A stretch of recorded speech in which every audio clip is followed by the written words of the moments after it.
arguably better judgment overcame him. So the name of the story is called A Precautionary Tale. Its presence is invisible, but yet hidden in plain sight, with a purpose to fulfill regardless of the outcome, albeit wrong or right.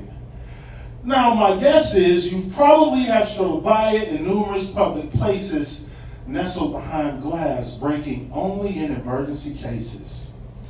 Now, one may consider an insurance policy, liability, or even full coverage, but what's important is the driver being in good hands. A surefire first-round draft pick that just so happened to become eligible the wrong year, but despite that, the team role is vital, oftentimes causing the incumbent starter to possess fear despite them taking reps first team in practice. When he gets to games, he lacks focus. Doesn't pay attention to details, careless turnovers, overthrown passes, but yet waiting in the wings, playbook memorized, and has also shown flashes of starter potential.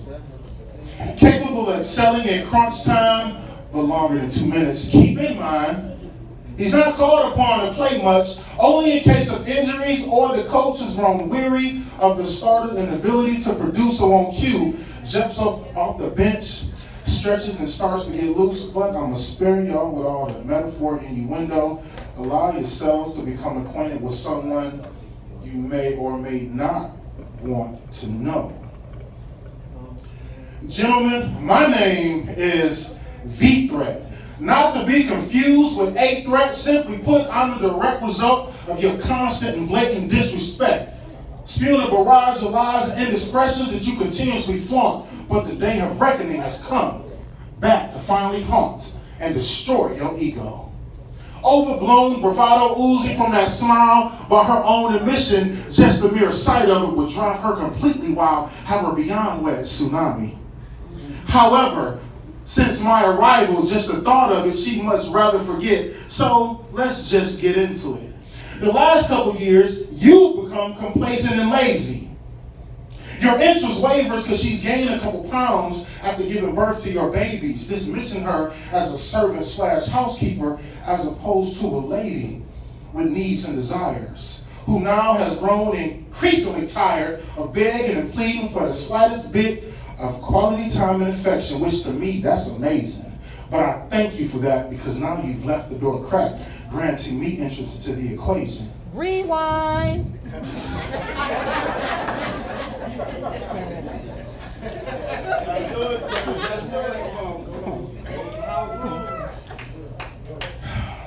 Dismissing her as a servant / housekeeper with needs and desires, but who has now grown increasingly tired of begging and pleading for the slightest bit of attention and quality time, which to me, that is amazing.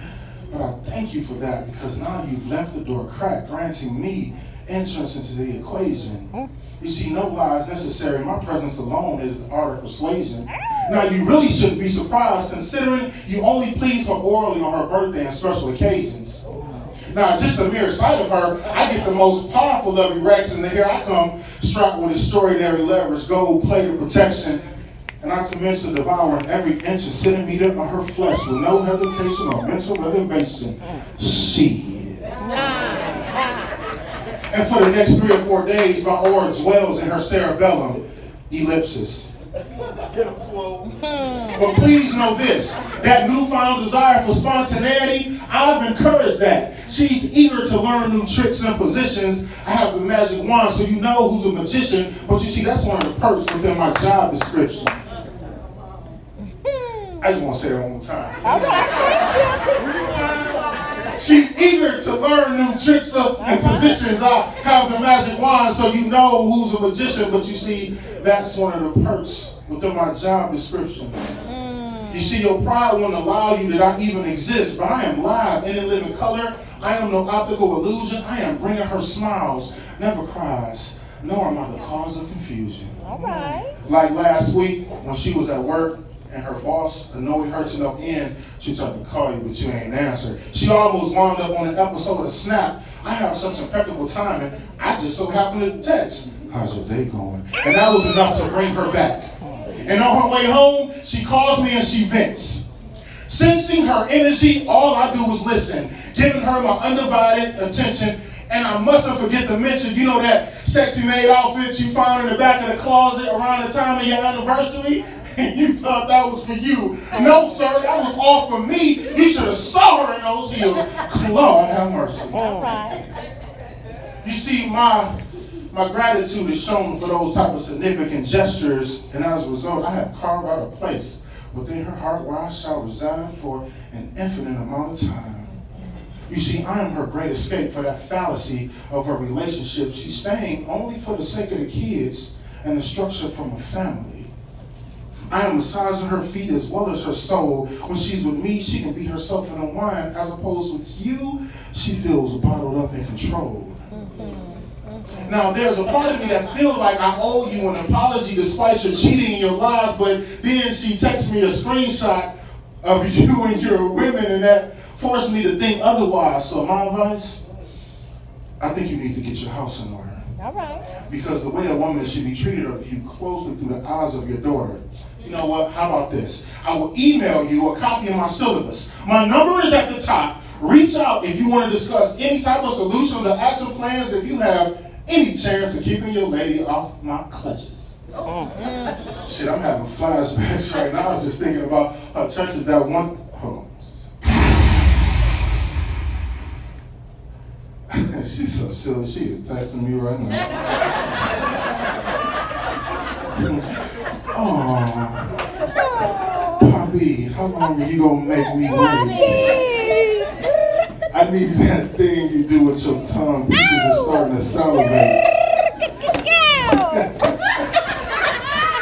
I got a suite at the Wingate, room 242, but don't worry about him because he thinking I'm working late and I have your dinner prepared, but there's nothing that you can put on the plate. Ladies and gentlemen, I guess it looks like I got myself a dinner date.